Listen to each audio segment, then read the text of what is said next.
भनेपछि हामीले यो आयुर्वेदलाई कसरी बुझ्न सक्छौँ त? यो स्लाइडमा मैले एउटा प्रश्न चिन्ह राखेको अर्थ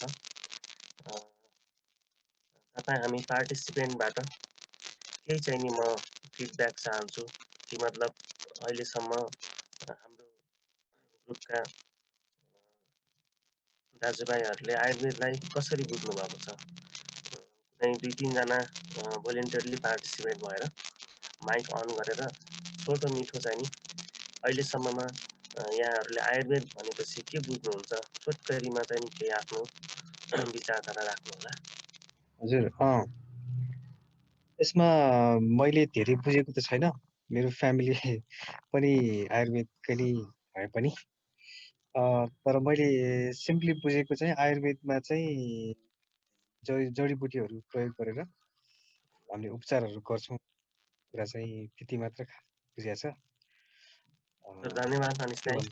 हजुर आयुर्वेद भन्नाले अब समग्र ट्रेडिसनल अब मेडिसिन हाम्रो जुन परापूर्व कालदेखि चलिआएको हाम्रो मेडिसिनल टेक्निक्सहरूलाई प्रयोग गरेर चाहिँ हाम्रो बडीको हिलिङ र बडीलाई चाहिँ अब स्वस्थ बनाउने मानसिक रूपमा अथवा फिजिकल रूपमा दुईटै तरिकाबाट मानसिक र तिम्रो फिजिकल ब्यालेन्स गर्ने एउटा टेक्निक अथवा एउटा साइन्स भनौँ न, त्यही हो कि जस्तो लाग्छ है।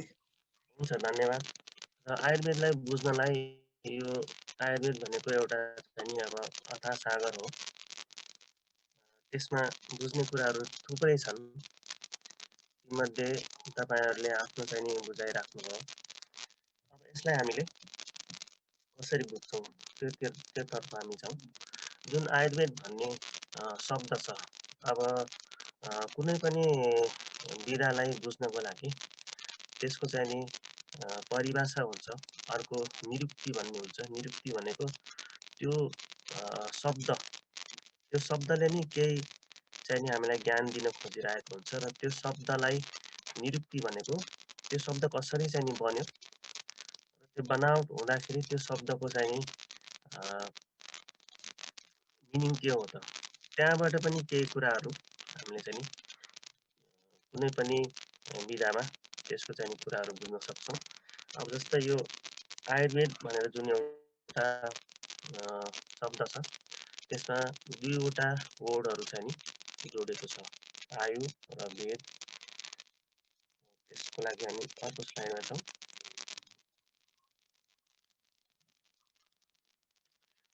आयुर्वेद, जुन आयुर्वेद शब्द छ त्यसको निरुक्तिमा यहाँ दुईवटा शब्दहरू छन्, आयु र वेद।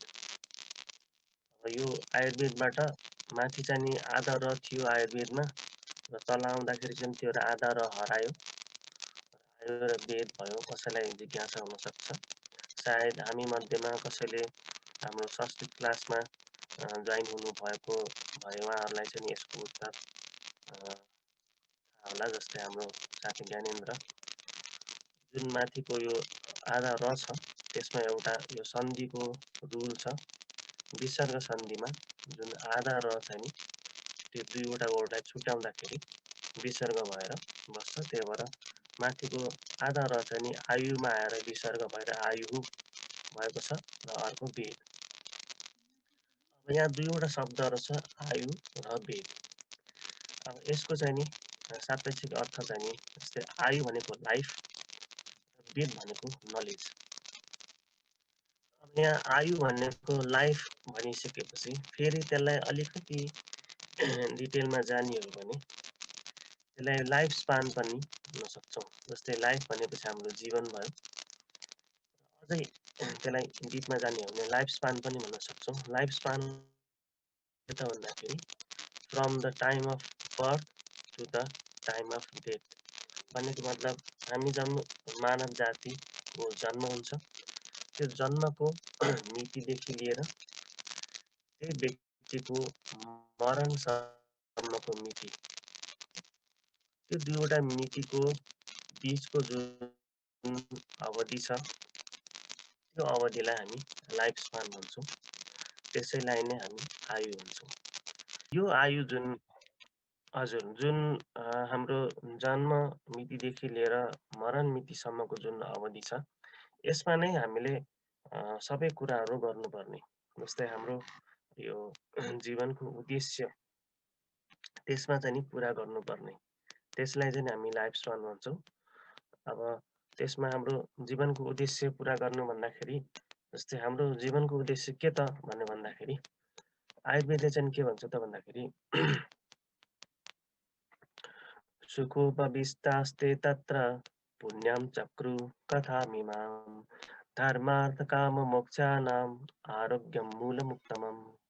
भनेको मतलब हाम्रो यो आयुको जुन एउटा ध्येय छ त्यो के हो त भन्दाखेरि धर्म, अर्थ, काम र मोक्ष, यो चारवटा पुरुषार्थ भनिन्छ।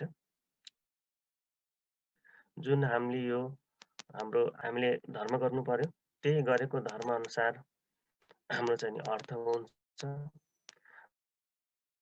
र त्यही अर्थ अनुसार हुन्छ, यो चाहिँ नि काम भयो र त्यसपछि हाम्रो चाहिँ नि जीवनको अन्तमा हामीले मोक्ष प्राप्त गर्नुपर्छ।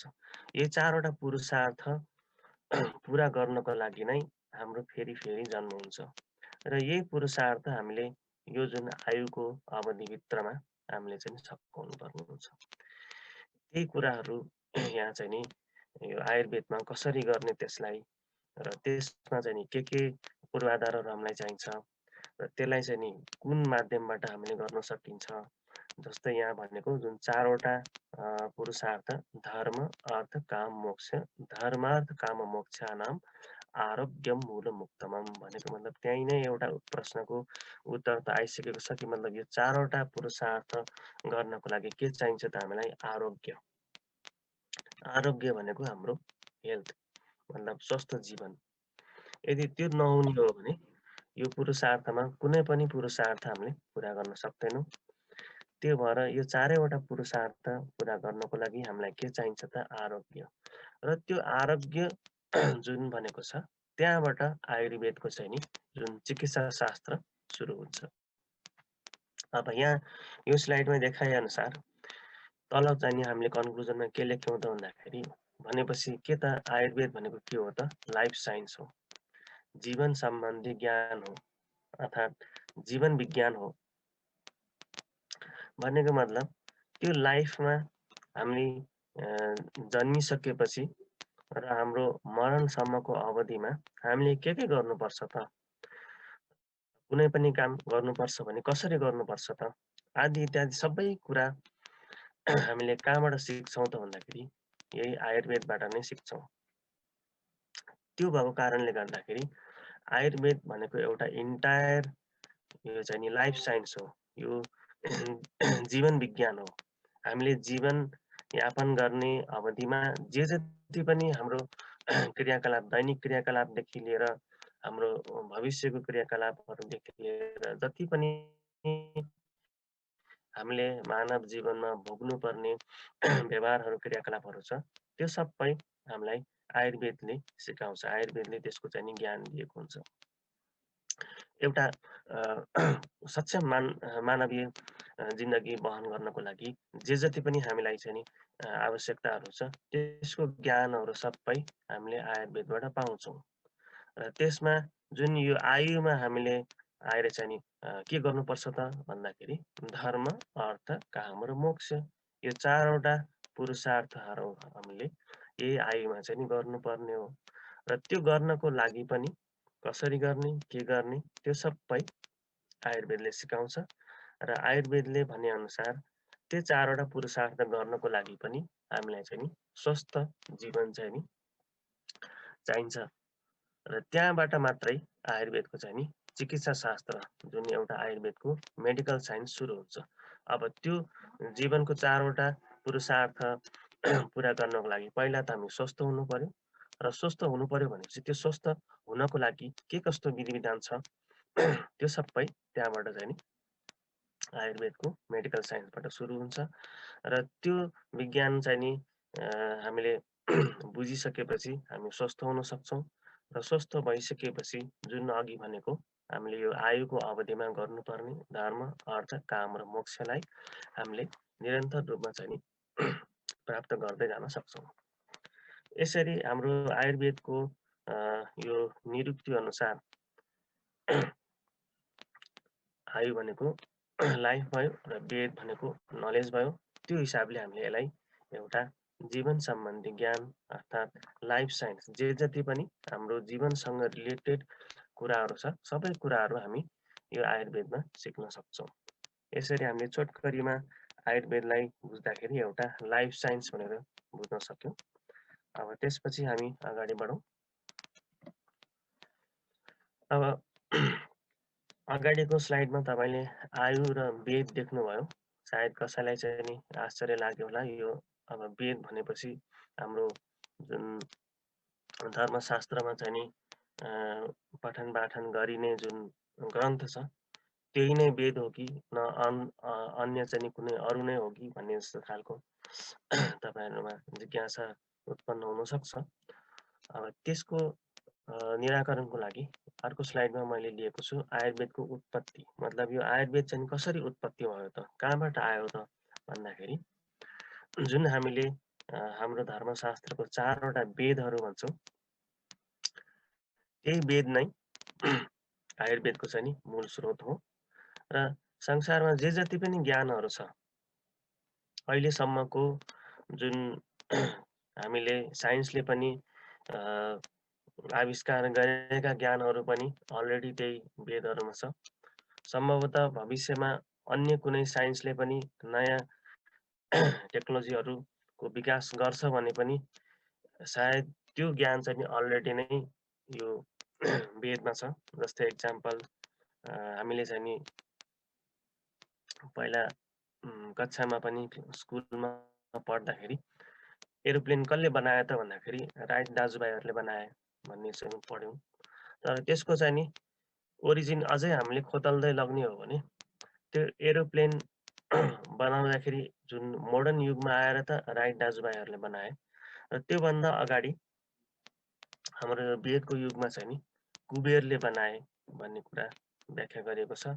यही वेदमा चाहिँ नि 8 प्रकारको वायुयान जसलाई हामीले अहिले एरोप्लेन भन्छौँ त्यो वायुयान चाहिँ नि 8 प्रकारको व्याख्या गरेको छ र त्यसलाई कसरी निर्माण गर्ने भन्ने विधि पनि बताइएको छ।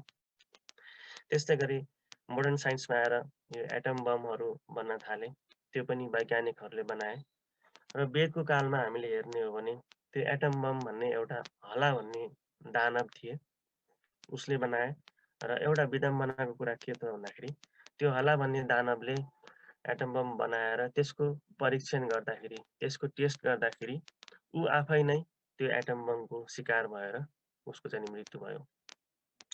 आदि इत्यादि कुराहरू वेदमा छन् र त्यो कुराहरूलाई हामीले चाहिँ एउटा सागरको रूपमा लिन सक्छौँ। भनेको मतलब एउटा धेरै नै गहन विषयमा हामीले लिन सक्छौँ। त्यो कारणले गर्दाखेरि जे जति पनि यो संसारमा ज्ञान भनेर हामीले चाहिँ नि खोज्छौँ कता कता, त्यो सबै ज्ञान चाहिँ नि यही 4वटा वेदहरूमा सीमित भएको छ। अहिलेसम्म थाहा पाएको ज्ञान पनि यसैभित्र छ र भविष्यमा थाहा पाउने ज्ञान पनि अलरेडी यसैमा छ। त्यो नै हाम्रो चाहिँ नि एउटा यो ज्ञानको परिधि हो र त्यही ज्ञानबाट जुन वेद हामीले ज्ञानको रूपमा भन्छौँ त्यही ज्ञानबाट आयुर्वेदको चाहिँ सृजना भएको। जस्तै मैले यहाँ लेखेको 4वटा वेदहरू छ हाम्रो यो धर्मशास्त्र अनुसार ऋग्वेद, सामवेद, यजुर्वेद र अथर्ववेद। यो 4वटा वेदहरू हुन् र यसपछिका जुन ड्यास पछि मैले लेखेको छु यो चाहिँ नि उपवेद भनिन्छ यसलाई। त्यो वेदबाट एउटा सानो अर्को अंश त्यसलाई चाहिँ नि उपवेद भनिन्छ। अब यस्तो किन भयो त भन्ने प्रसङ्गमा यो 4वटा वेद छ, त्यो 4वटा वेदमा जे जति पनि संसारको ज्ञानहरू त्यसमा चाहिँ नि हाम्रो पाउँछौँ। जस्तै अहिले हामीले इन्साइक्लोपिडिया भन्छौँ, कुनै पनि वर्ड टाइप गरेर इन्साइक्लोपिडियामा हालेपछि त्यसको चाहिँ नि हामीले थुप्रै ज्ञानहरू प्राप्त गर्न सक्छौँ। त्यस्तै हाम्रो संसारको इन्साइक्लोपिडिया भनेको यही 4वटा वेदमा सीमित छ र त्यो 4वटा वेद भनेको अथाह सागर छ। अहिले जस्तै म एउटा आयुर्वेदको विद्यार्थी भन्न चाहन्छु म। जस्तै म आयुर्वेदको विद्यार्थी हुँ। त्यो आयुर्वेद भनेको एउटा यो अथर्ववेदको उपवेद हो र त्यही आयुर्वेद पनि मेरो लागि अथाह सागर छ। यो आयुर्वेदलाई अनादि अनन्त भन्छ। अनादि अनन्त भनेको यो कहाँबाट चाहिँ नि सुरुवात भयो र यो कहाँ चाहिँ नि अन्त हुन्छ यसको, त्यो चाहिँ नि अहिलेसम्म पनि निश्चित छैन। भनेको मतलब जसरी हामीले सागरमा चाहिँ नि डुबेल्की मार्यौँ भने त्यो सागरको चाहिँ नि सुरुवात कहाँ हो र अन्त कहाँ हो हामीले खोज्यौँ भने हामीले मतलब सायदै हामीले सबै पूर्ण आफ्नो जिन्दगीमा त्यसमा लगायौँ भने पनि त्यसको सुरुवात र अन्त हामीले पत्ता लगाउन हामी असमर्थ हुनेछौँ। त्यस्तै म एउटा आयुर्वेदको भक्त भएको नाताले, आयुर्वेदको विद्यार्थी भएको नाताले यही एउटा जुन उपवेद छ, उपवेद भनेको सानो अंश हो, त्यही एउटा आयुर्वेद पनि मेरो लागि अथाह सागर छ। त्यस्तै यो 4वटा वेद भनेपछि त अझ झनै ठुलो अथाह सागर हुने भयो। त्यही भएर यो वेदको चाहिँ नि परम्परामा जसले वेदको चाहिँ नि पारङ्गत गर्ने भन्ने परम्परा छ। पारङ्गत भनेको त्यो ग्रन्थलाई सिद्ध गर्ने, मतलब त्यो ग्रन्थलाई पढेर त्यसमा भएको ज्ञानहरू सबै चाहिँ नि आर्जन गर्ने। त्यो विषयमा चाहिँ नि जस्तै हाम्रो पहिलाको मान्यता अनुसार जे जस्तो हाम्रो चाहिँ नि काम भयो त्यो अनुसारको चाहिँ नि हाम्रो चाहिँ नि यो कास्ट हुने, जुन हामीले धर्म अर्थ काम मोक्ष हुने। धर्म भनेको के त भन्दाखेरि आफ्नो कर्तव्य, उसले कस्तो खालको धर्म निभाउँछ त्यो खालको चाहिँ नि उसको चाहिँ नि आचरण हुन्छ। जस्तै शिक्षकको धर्म भनेको पढाउने हो, विद्यार्थीको धर्म भनेको पढ्ने हो, एउटा सूचीकारको धर्म भनेको उसको ग्राहकको लुगा सिलाइदिने हो। त्यस्तै यहाँ पण्डितको धर्म भनेको के हो त भन्दाखेरि पण्डित भन्नाले जो चाहिँ नि ज्ञानी व्यक्ति छन्, जसले चाहिँ नि यो ग्रन्थको ज्ञानहरू राख्छन् र अरूलाई त्यो ज्ञानको चाहिँ नि प्रवचनको माध्यमबाट या त कुनै शिक्षाको माध्यमबाट त्यो ज्ञानको चाहिँ नि उहाँहरूले अरू व्यक्तिहरूलाई चाहिँ नि ज्ञानको प्रदान गर्नुहुन्छ। त्यस्ता व्यक्तिलाई पण्डित भन्छौँ र उहाँहरूले यो वेदको परम्परामा वेदको ज्ञान हासिल गर्दाखेरि उहाँहरूको जुन कास्टको रूपमा जस्तै वेदी भन्यो भने त्यो जुन फ्यामिलीको पण्डित छ उसले चाहिँ नि यो 4वटा वेदमध्ये एउटा वेद मात्र पारङ्गत गरेको, भनेको मतलब एउटा वेदको मात्रै उहाँले चाहिँ सिद्ध गरेको, एउटा वेदको नलेज चाहिँ उहाँले सबैलाई दिन सक्ने। त्यस्तै गरेर अर्को द्विवेदी भनेर सुन्नुभएको होला। द्विवेदी भनेको यो 4वटा वेदमध्ये 2वटा वेदलाई पारङ्गत गरेको। त्यसपछि त्रिवेदी भनेर पनि सुनिन्छ। त्रिवेदी भनेको कस्तो पण्डित त भन्दाखेरि उसको परम्परामा 3वटा वेद चाहिँ नि उसले पारङ्गत गरेको र चतुर्वेदी भनेर पनि सुनिन्छ। चतुर्वेदी भनेको यो 4वटा वेद चाहिँ नि पारङ्गत गरेको, त्यो 4वटा वेदको ज्ञान चाहिँ नि उहाँले अरूलाई बाँड्न सक्ने। त्यसरी यो वेदको परम्परामा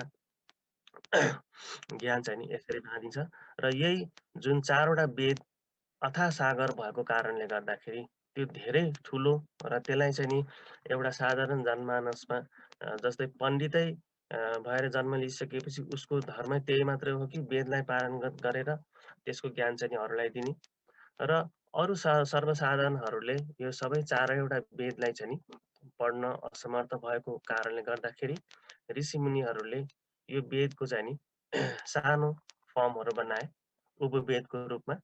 त्यो वेदमा दिएका कुराहरूको ज्ञानहरूको चाहिँ नि सानो एउटा सारांश बनाएर उपवेद बनाए। जस्तै ऋग्वेदबाट धनुर्वेद बनाए। त्यो धनुर्वेदमा चाहिँ नि यो आर्चरी मतलब धनुष बाण कसरी चलाउने भन्ने कुरा बढी मात्रामा फोकस गरिएको छ। त्यस्तै गरेर सामवेदमा पनि थुप्रै कुराहरू छ र त्यो सामवेदमा रहेको कुराहरूमध्ये सबैभन्दा उपयोगी र सारांशको रूपमा लिँदाखेरि गन्धर्व वेद भनेर ल्याए। गन्धर्व वेद भनेको चाहिँ नि म्युजिकल साइन्स, जसमा चाहिँ नि गायन, वाद्यवादन, नृत्य आदिको विषयमा चाहिँ नि चर्चा गरेको पाइन्छ। त्यसपछि आएर यजुर्वेद, यजुर्वेदको एउटा उपवेदको रूपमा स्थापत्य वेद भनेर चाहिँ नि राखिएको छ। अब यो स्थापत्य वेद भनेको चाहिँ नि जस्तै हाम्रो साथी ज्ञानेन्द्रहरूको विधा हो।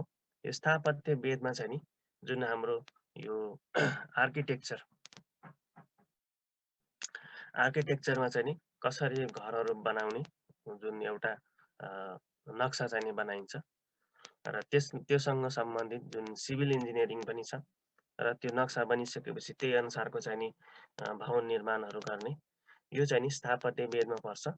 जस्तै एउटा एक्जाम्पलको लागि जुन पहिला परापूर्व कालमा यो यजुर्वेदमा पाइने स्थापत्य वेदको चर्चामा चाहिँ नि जस्तै घरको संरचना कस्तो हुनुपर्छ, जस्तै घरको चाहिँ नि मूलद्वार चाहिँ नि अलि होचो हुनुपर्छ। किन त भन्दाखेरि त्यो मूलद्वारमा चाहिँ नि माथि चाहिँ नि केही मूर्तिहरू राखिएको हुन्छ र त्यो मूलद्वारमा प्रवेश गर्दाखेरि हामीले शिर झुकाउँछौँ भन्नुको मतलब त्यो माथि द्वारमा राखिएको कुनै देवी देवताका मूर्ति या त प्रायः चाहिँ नि यो छेपुको चाहिँ नि मूर्ति आदि इत्यादि राखिन्छ।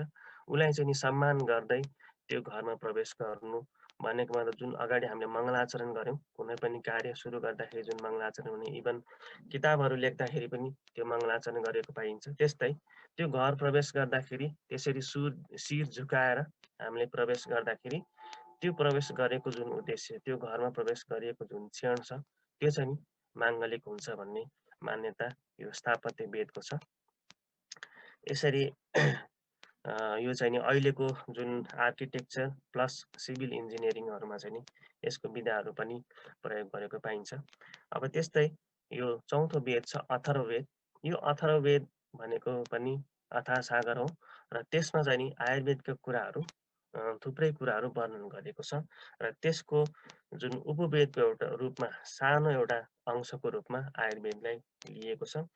अब आयुर्वेदमा चाहिँ नि अथर्ववेदको कुराहरू मात्र होइन, अरू जुन ऋग्वेद, सामवेद, यजुर्वेदमा पनि यही आयुर्वेदका कुराहरू गरिएको छ। तर यो चौथो वेद अथर्ववेदमा चाहिँ नि पर्याप्त मात्रामा, थुप्रै मात्रामा आयुर्वेदको कुरा गरिएको भएर आयुर्वेदलाई चाहिँ अथर्ववेदको उपवेद मानेको छ। र आयुर्वेदलाई अझै हेर्दै जाने हो भने त्यो आयुर्वेदको इतिहासहरूमा जुन यसको चाहिँ नि यो ऋग्वेदको, सामवेदको, यजुर्वेदको के सारांशहरू पनि आयुर्वेदभित्र पाइन्छ। जे जति पनि आयुर्वेदको कुराहरू ऋग्वेदले, सामवेदले, यजुर्वेदले गरेको पनि त्यसमा चाहिँ हामी पढ्छौँ। यसरी यो चौथो वेद अथर्ववेदबाट चाहिँ नि आयुर्वेदको उत्पत्ति भएको मानिन्छ। त्यो कारणले गर्दाखेरि एउटा आयुर्वेदलाई पञ्चम वेद भनेर पनि स्वीकार गरिएको पाइन्छ। किन त भन्दाखेरि आयुर्वेद भनेको अघि हामीले भने जस्तै जीवन सम्बन्धी ज्ञान। हामीलाई चाहिँ अहिले के चाहिन्छ त भन्दाखेरि कसरी आफ्नो जीवन सार्थक पार्ने हो त्यही कुरा हामीलाई चाहिएको हो र त्यही कुरा हामीलाई आयुर्वेदले सिकाउँछ। त्यो कारणले गर्दाखेरि अहिलेको युगमा आएर चारैवटा वेदहरू हामीले पारङ्गत गर्न नसके पनि आयुर्वेदका केही कुराहरू हामीले चाहिँ पारङ्गत गर्न सकेकोमा अवश्य पनि हाम्रो जनजीवन चाहिँ सफल भइन्छ भन्ने मान्यता छ। त्यो कारणले गर्दाखेरि आयुर्वेदलाई अहिलेको युगमा आएर पञ्चम वेद भनेर पनि स्वीकार गरिएको छ। अब हामी अगाडि बढौँ। अब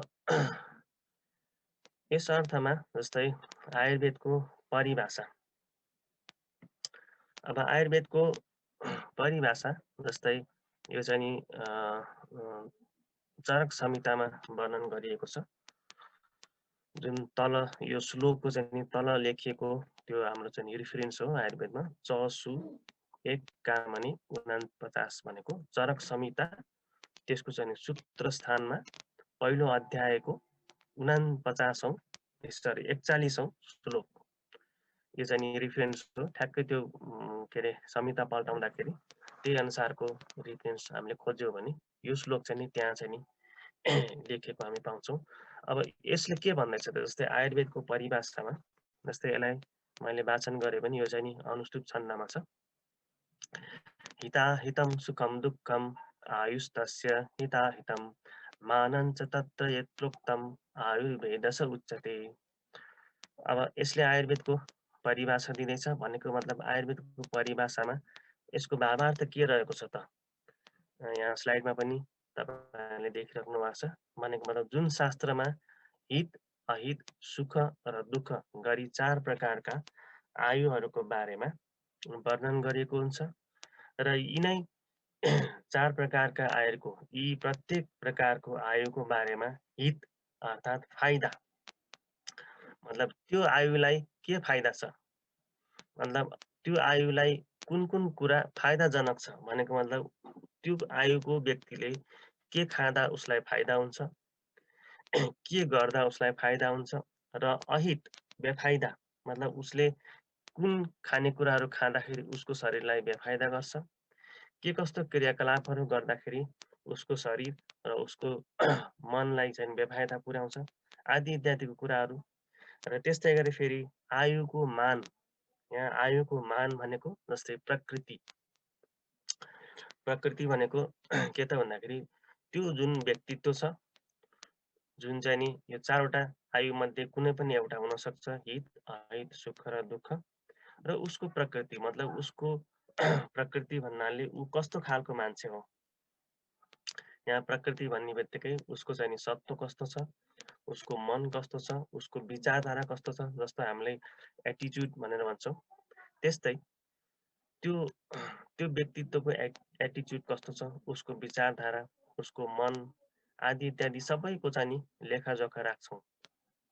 त्यो चाहिँ नि हाम्रो आयुर्वेद शास्त्र हो। आदि सबै व्याख्या गरिएको हुन्छ मतलब त्यो आयुको बारेमा, त्यस शास्त्रलाई आयुर्वेद भनिन्छ। मतलब यो आयुर्वेद भन्ने जुन एउटा शास्त्र छ, जुन किताब छ, त्यसमा चाहिँ नि हामीलाई हित अहित सुख र दुःख भन्ने 4 प्रकारको आयु छ भनेर हामीलाई बुझाएको छ। र त्यो प्रत्येक प्रकारको आयुको चाहिँ नि फाइदा र बेफाइदा, उसलाई के गर्दाखेरि फाइदा हुन्छ, उसलाई के गर्दाखेरि बेफाइदा हुन्छ आदि इत्यादिको बारेमा चाहिँ नि चर्चा गरिएको छ भने त्यो ग्रन्थलाई आयुर्वेद भनिन्छ भनेर आयुर्वेदको परिभाषामा भनिएको छ। अब हामी अगाडि बढौँ। अब जुन आयुको प्रकार भनेपछि आयु भनेको त अहिले हामीले बुझ्यौँ मतलब जुन लाइफ हो, जीवन हो, या त लाइफ स्पान हो, हामी जन्मेको मितिदेखि लिएर हाम्रो मृत्यु अवस्थाको मितिसम्मको अवधिमा जे जति पनि क्रियाकलाप गर्नुपर्छ त्यो अवधि नै हामीले आयु भनेर अघि हामीले हेरिसक्यौँ। अब अहिलेको आयुर्वेदको डिफिनिसनमा जुन 4 प्रकारको आयु बताइएको छ त्यो चाहिँ नि के हो त, त्यसलाई सरसर्ती बुझौँ। जुन 4 प्रकारको आयु भनेको हितायु, सुखायु, अहितायु र दुःखायु। अब यसलाई यो 4 वटा चाहिँ वर्गीकरण जस्तो जति पनि हाम्रो यो समाजमा, हाम्रो यो देशमा, संसारमा जति पनि हामी मानव जातिहरू छौँ, त्यो मानव जातिहरूको जुन अघि भने जस्तै प्रकृति, उसको चाहिँ एटिच्युडलाई निहाल्दै त्यो व्यक्तिलाई हामीले यो 4 प्रकारको आयुमध्ये कतै पनि क्याटेगोराइज गर्न सक्छौँ।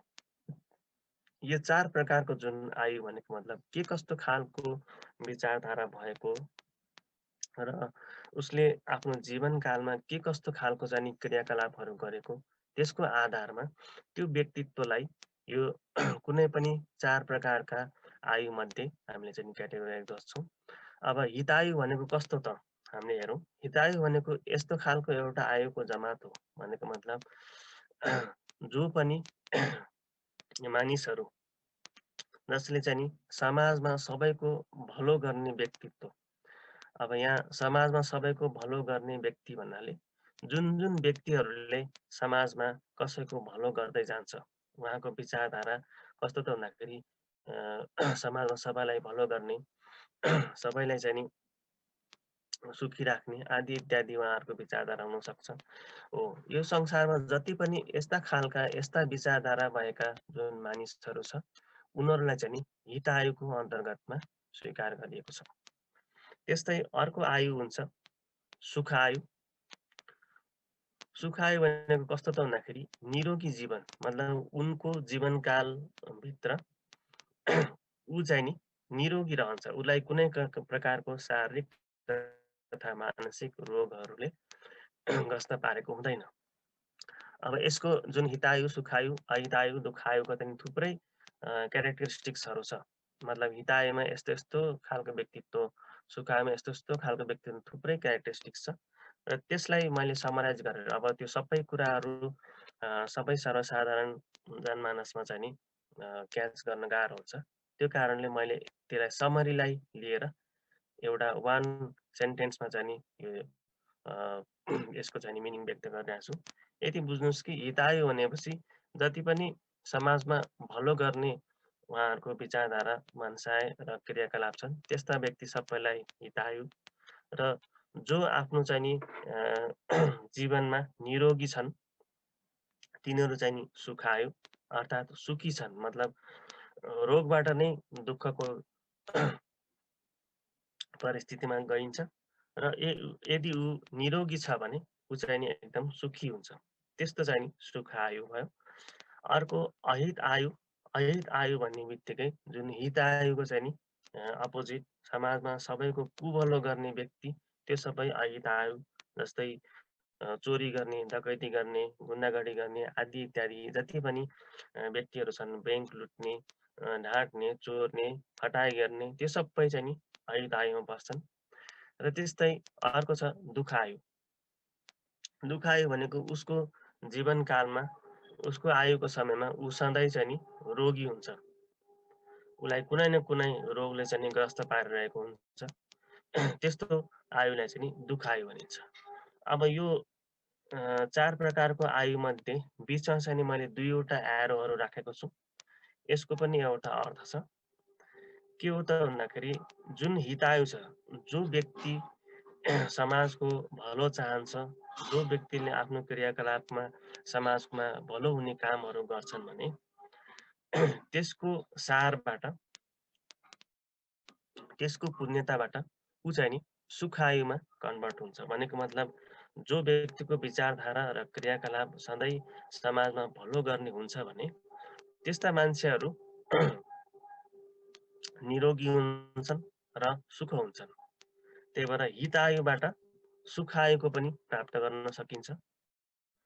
र त्यस्तै अर्को एरो छ अहित आयुबाट दुःख आयु।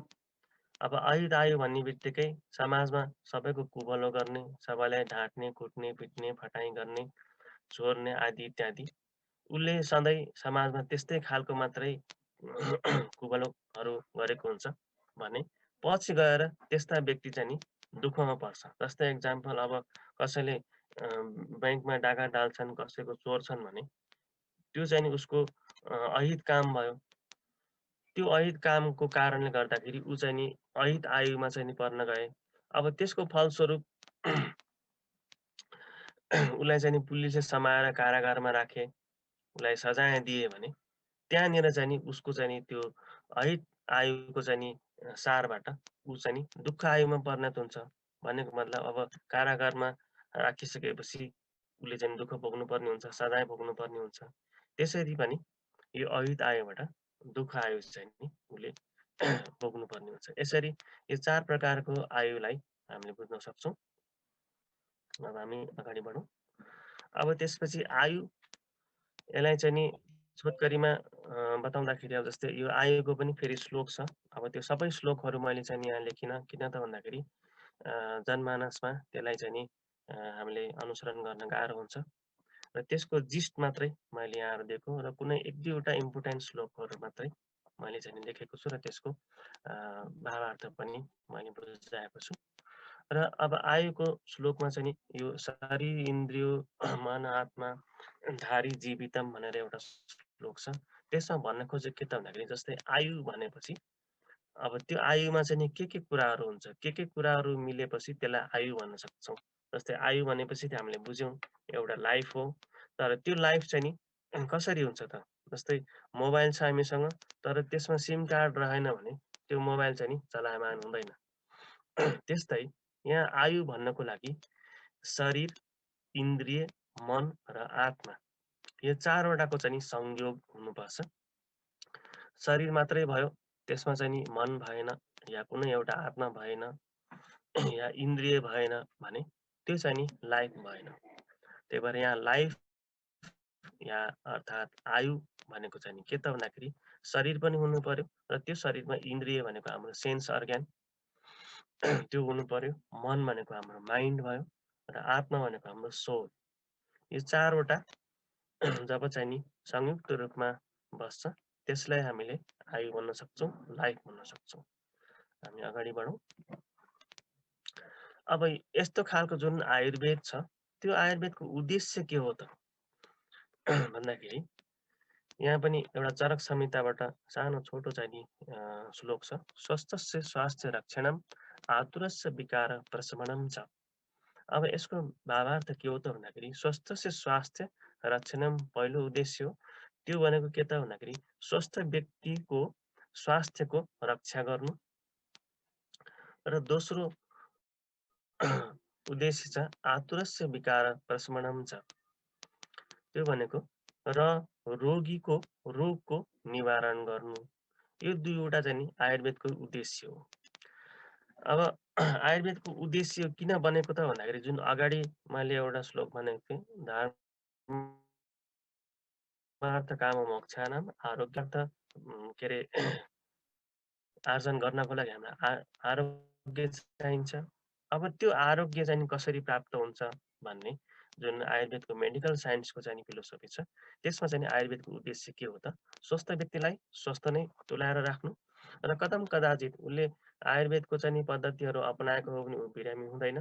तर करम कदाचित भइहाल्यो भने पनि उसलाई के गर्ने त भन्दाखेरि त्यो रोगको निवारण कसरी गर्ने, यो दुईवटा उद्देश्य आयुर्वेदको हो।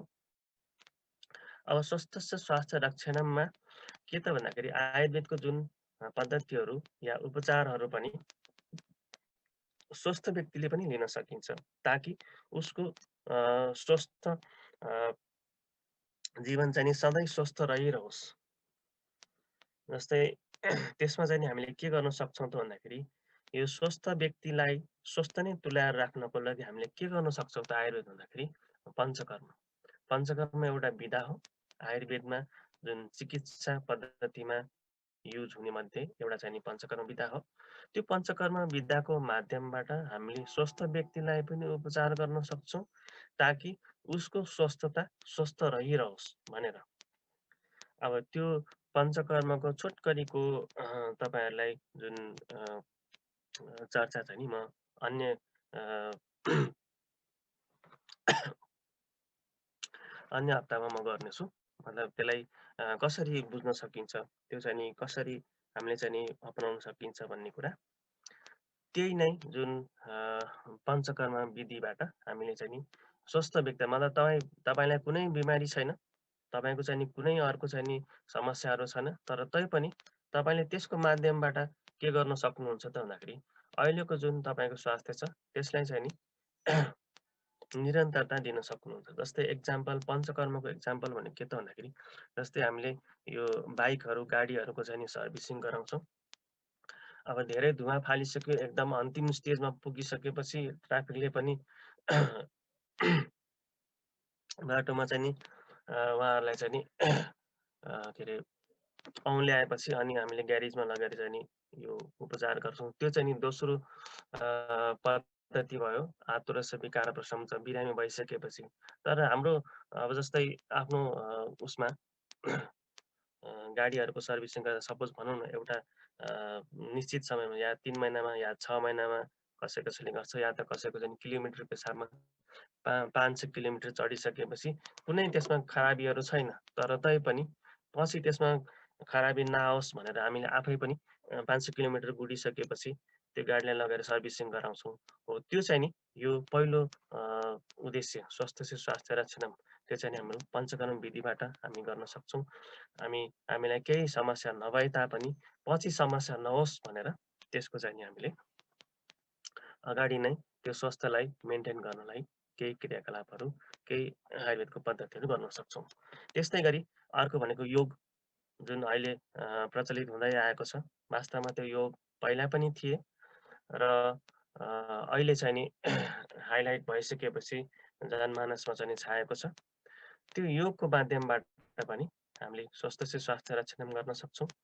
त्यो योगहरू हामीले निरन्तर दैनिक चाहिँ नि प्र्याक्टिस गरेको खण्डमा हाम्रो स्वास्थ्यमा सुधारहरू आउँदै जान्छ र कुनै पनि हाम्रो स्वास्थ्यमा बिगार नभए पनि त्यो योगासनहरू, प्राणायामहरू, यिनीहरू चाहिँ नि हामीले प्र्याक्टिस गरिरहेको खण्डमा हामीलाई पछि भविष्यमा कुनै पनि रोग व्याधिबाट कुनै पनि आँच नहुने अवस्थामा हामी आफ्नो शरीरलाई स्वस्थ बनाउन सक्छौँ।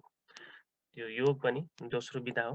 त्यस्तै गरेर अर्को विधामा जुन अर्को उद्देश्यमा आतुरस्य विकार प्रशमन छ, या त त्यो विधाहरू पञ्चकर्म विधाहरू योगको विधाहरू कसैले चाहिँ अपनाएन या त्यो अपनाउँदै पनि कुनै पनि खानपानको कारणले चाहिँ नि यदि रोग व्याधि भयो भने त्यहाँको आयुर्वेदको चाहिँ दोस्रो सिद्धान्त के छ त उद्देश्य के छ त भन्दाखेरि त्यो रोगी व्यक्तिको रोगको निवारण गर्नु अनि त्यहाँनिर चाहिँ उसको रियल ट्रिटमेन्ट हुन्छ त्यो यो रोगको डायग्नोसिस हुन्छ डायग्नोसिस भइसकेपछि त्यसलाई के कस्तो खालको चाहिँ नि उपचार विधिबाट हामी चाहिँ निवारण गर्न सक्छौँ त्यो चाहिँ नि आयुर्वेदको उद्देश्य हो अब यति भइसकेपछि हामी चाहिँ नि आयुर्वेदको पद्धतिबाट कसरी स्वस्थ रहन सक्छौँ त त्यो भन्ने विषयमा जस्तै अब स्वस्थ रहने तरिकामा तीनवटा चाहिँ नि बुदाहरू छन् जस्तै उचित आहार उचित विहार र उचित विचार सायद अब यो चाहिँ नि अहिले हामी कसैले चाहिँ नि थाहा पाइसकेका छौँ तर वास्तवमा मेन जिस्ट नै यही हो यसलाई चाहिँ नि हामीले फलो गर्न सक्यौँ भने हामी चाहिँ नि सधैँ स्वस्थ रहन सक्छौँ अब यहाँ उचित आहार भनेको के त भन्दाखेरि जुन हाम्रो अगाडिको आयुर्वेदको डिफिनेसनमा हामीले पढ्यौँ हित र अहित भनेको छ मतलब त्यो व्यक्तित्वको लागि के कुरा चाहिँ हित छ आहारमा होस् विहारमा होस् र विचारमा होस् त्यो खालको चाहिँ अनुसरण हामीलाई आयुर्वेदले सिकाउँछ त्यो कारणले यो आहार पनि हामीले उचित खालको चाहिँ नि आहार गर्नु पर्यो त्यसबाट हामी स्वस्थ रहन सक्छौँ विहार भनेपछि जे जति पनि क्रियाकलापहरू हामी बिहान उठेर राति सुत्न अगाडिसम्म जे जति पनि क्रियाकलाप हामी गर्छौँ त्यसलाई विहार भनिन्छ र त्यो व्यक्ति अनुसार उसलाई के कस्तो खालको चाहिँ नि विहार गर्नुपर्ने हो त्यसमा हामीले मेन्टेन गर्यो भने त्यसको विधाबाट पनि हामी स्वस्थ रहन सक्छौँ र अर्को चाहिँ नि उचित विचार अब उचित विचार भनेको चाहिँ नि हामीले जुन सकारात्मक सोच त्यो सकारात्मक सोचहरू बनाएर हामीले चाहिँ नि आफ्नो दैनिक क्रियाकलापहरू सञ्चालन गरेपछि त्यहाँबाट कुनै खालको चाहिँ नि मानसिक तनावहरू हामीलाई हुँदैन र त्यसबाट कुनै पनि मानसिक रोगहरू हुँदैन र मानसिक रोग नभएपछि शारीरिक रोग पनि हुँदैन किन त भन्दाखेरि रोगको चाहिँ नि यो हायरार्कीमा मानसिक रोगबाट फेरि शारीरिक रोग हुन सक्छ त्यो चाहिँ नि हामीले यो उचित विहार उचित विचार चाहिँ नि अनुसरण गरेको खण्डमा त्यस्तो खालको बिमारीहरू हामीलाई हुँदैन यसरी स्वस्थ रहनको लागि तीनवटा हाम्रो सूत्र उचित आहार उचित विहार र उचित विचार यसलाई हामीले सधैँ चाहिँ नि निरन्तर रूपमा चाहिँ नि अनुसरण गऱ्यौँ भने हामी स्वस्थ रहन सक्छौँ अब त्यसमा यो उचित विहार कसरी गर्ने उचित आहार कसरी गर्ने भन्ने कुरा त्यसको छोटकरीको रूपान्तरको रूपमा चाहिँ नि मैले अन्य आगामी हप्ताहरूको क्लासहरूमा तपाईँहरूसम्म चाहिँ चर्चा गर्नेछु र आजलाई यति भन्दै हाम्रो आजको जुन सेसन छ त्यसमा चाहिँ नि मैले यहाँसम्म टुङ्ग्याउन सक्छौँ जस्तै आज हामीले यो आयुर्वेदको चाहिँ नि सानो चर्चा र त्यसको उद्देश्य र त्यसबाट कसरी स्वस्थ रहन सकिन्छ त्यो कुरामा हामीले आज चर्चा गऱ्यौँ अब आज गरेको चर्चाहरूमध्ये यहाँहरूलाई कुनै पनि जिज्ञासाहरू छ भने चाहिँ नि अब म सबैको लागि केही मिनटको लागि फ्लोर चाहिँ ओपन गर्दैछु तपाईँहरूले आफ्नो माइक या भिडियो अन गरेर तपाईँहरूको आफ्नो कुनै जिज्ञासा छ र कुनै चाहिँ प्रश्न छ या कुनै चाहिँ सेयरिङहरू छ तपाईँले पनि यो विषयमा चाहिँ केही कुरा अनुभव गर्नुभएको जान्नुभएको सेयरिङ छ भने पनि आफ्नो चाहिँ नि विचारधारा राख्न सक्नुहुन्छ ल यति भन्दै मैले आजको यो ओपन फ्लोर चाहिँ नि सबै साधन चाहिँ नि गरेँ दर्शक अब मैले आज एकदम आयुर्वेदको एकदम आधारभूत कुराहरू जुन चाहिँ आयुर्वेदमा प्रवेश गर्नको लागि चाहिँ हामीलाई चाहिने चिजहरू चाहिँ उहाँले प्रस्तुत गर्नुभयो र हामी एज अ सर्वसाधारण एज अ ले पर्सन आयुर्वेदलाई जुन हाम्रो बुझाइ हो आयुर्वेद भन्ने बित्तिकै चाहिँ गोलिया पाचक अथवा चाहिँ जुन चाहिँ औषधि जडीबुटी भन्ने जुन हाम्रो इम्प्रेसन हो त्यो इम्प्रेसन चाहिँ मैले बुझ्दाखेरि मलाई पनि त्यही नै इम्प्रेसन थियो त्यो डिफिनेसनमा गएपछि चाहिँ त्यो इम्प्रेसनमा चाहिँ अब निकै नै एउटा फरक चाहिँ पर्सपेक्टिभ हजुर बनेको छ। सायद हजुर यहाँहरूमा पनि त्यस्तो केही भएको होला। हामीसँग अब समय त धेरै छैन, अब 5 मिनटमा हामी चाहिँ एन्ड गर्दैछौँ। केही प्रश्न छ भने यहाँहरूले राख्न सक्नुहुन्छ। ढिलवाड सरले माइक अन गर्नुभएको छ। डाक्टर साहबले नमस्कार। हजुर नमस्कार। यो जीवनोपयोगी असाध्य राम्रो चाहिँ प्रवचन गर्नु भयो, जुन हामीले आयुर्वेद खोजेका थियौँ हजुर भन्दा पनि छुट्टै किसिमले। हजुर जस्तै कि स्वस्थ व्यक्तिको त हामीले उपचारै गर्ने थिएनौँ, स्वस्थ व्यक्तिदेखि लिएर अस्वस्थ भइसकेपछिको पायौँ। अब आगामी उसमा चाहिँ थप जानकारी लिने नै छौँ र हामी अब म चाहिँ धेरै जसो ज्ञानीसँग चाहिँ हाम्रो चिनजान भएको कर्मचारी जीवनमा अब हामी जिल्लामा त एलोप्याथिक आयुर्वेदिक उपचार हुने, अनि हाम्रो आयुर्वेदिकको चाहिँ डाक्टर साहबहरूको उपचार त चाहिँ सामान्य कम छुने त्यस्तो किसिमको औषधि हुने नि। त्यसले गर्दाखेरि प्रभावकारी नभएपछि अब ल डाक्टर साहबले छुँदै छुँदैन भन्ने जुन थियो नि, ओ हामीले त जब कि बिरामी नै नहुने उपचार गर्छौँ भने त औषधिको त जरुरी नै भएन। जरुरी भयो भने पनि पछि चाहिँ असर नगर्ने किसिमको आयुर्वेद औषध लिने भयौँ। त्यो चाहिँ जान्न पाऊँ। हजुरले सुरुवात गर्नुभएकोमा हामी आभारी छौँ। साध्य राम्रो। हस्, धन्यवाद। अलिकति समअप गर्नु पर्दाखेरि जुन आयुर्वेदको जुन फन्डामेन्टल कुरा हो, शब्दको अर्थ निरुक्तिदेखि लिएर अब जेनरली हामी चिकित्सा पद्धति भन्ने बुझाइ हो, तर यो चिकित्सा पद्धति भन्दा पनि यो त लाइफ साइन्स रहेछ। हाम्रो यो हाम्रो गुड फ्राइडेको उद्देश्य लाइफ स्किल हो भने, सो अघि मैले अलिकति कुरा चाहिँ गरेको थिएँ। यो हेल्थ भन्ने चिज चाहिँ पर्यायवाची नै हो लाइफ स्किलसँग। आयुर्वेद चाहिँ लाइफ साइन्स रहेछ। लाइफ के को लागि त भन्दाखेरि चार्ट पुरुषार्थ धर्म अर्थ काम मोक्ष भनेपछि यसको पनि अन्तिममा मोक्ष राखिएको छ। भनेपछि लाइफकै खास चाहिँ एन्ड, लाइफकै उद्देश्य भनेको त मोक्ष रहेछ। मोक्ष भनेको फेरि हामीले एकदम हाउगुजीको रूपमा चाहिँ बुझिरहेको होला। मोक्ष भनेको मोह क्षय भनेर भने हो। मोह भनेको नबुझेको अथवा चाहिँ अज्ञानता, त्यसको चाहिँ क्षय हुनु, जसले गर्दाखेरि दुःखको भुमरीमा पर्ने चाहिँ अवस्थाबाट मुक्त हुने भन्ने अर्थ हो। भनेपछि लाइफको उद्देश्य चाहिँ धर्म अर्थ कामको जुन चरण चाहिँ पार गर्दै गर्दै मोक्षसम्म चाहिँ पुग्ने रहेछ। र त्यो गर्ने हो भने त स्वस्थ हुनुपर्ने रहेछ। अस्वस्थ भइकन चाहिँ केही पनि हासिल नहुने रहेछ भन्ने कुरा चाहिँ बाट परिभाषामा पनि एकदमै यो चाहिँ लाइफको यो चाहिँ फिलोसफी नै यसले चाहिँ दिने हिसाबको रहेछ। यसको हिताहित सुख दुःखको चाहिँ जुन आयुको 4 प्रकारको विभाजन हो, त्यो विभाजन बाट चाहिँ अब यसमा चाहिँ इन्टरभेन्सन गर्ने। यदि राम्रो छ भने हित छ, सुख छ भने त्यसलाई मेन्टेन गरेर राख्ने, अहित छ दुःख छ भने त्यसबाट चाहिँ हिततिर सुखतिर लाने। सो यस्तो खालको विद्या रहेछ। यो विद्या त अब हाम्रो योगेश डाक्टर साहबसँग सङ्गत गर्दै गर्दै हामी पनि एकदम आफ्नो स्वास्थ्यलाई मेन्टेन गर्ने र केही प्रब्लमहरू छ भने पनि त्यसलाई चाहिँ हटाउने चाहिँ हामीलाई चाहिँ साधन चाहिँ हामी प्राप्त हुन्छ भन्ने चाहिँ आशाका साथ डाक्टर साहबलाई धेरै धेरै धन्यवाद दिँदै र सहभागी साथीहरूलाई पनि यसरी नै चाहिँ हाम्रो यो गुड फ्राइडेलाई जीवन्त राखिराख्नको लागि चाहिँ सहभागीहरूको चाहिँ ठुलो रोल हुन्छ र त्यसको लागि चाहिँ फेरि धन्यवाद दिँदै आजको सेसन यही नै हामी अन्त गर्दैछौँ। धन्यवाद।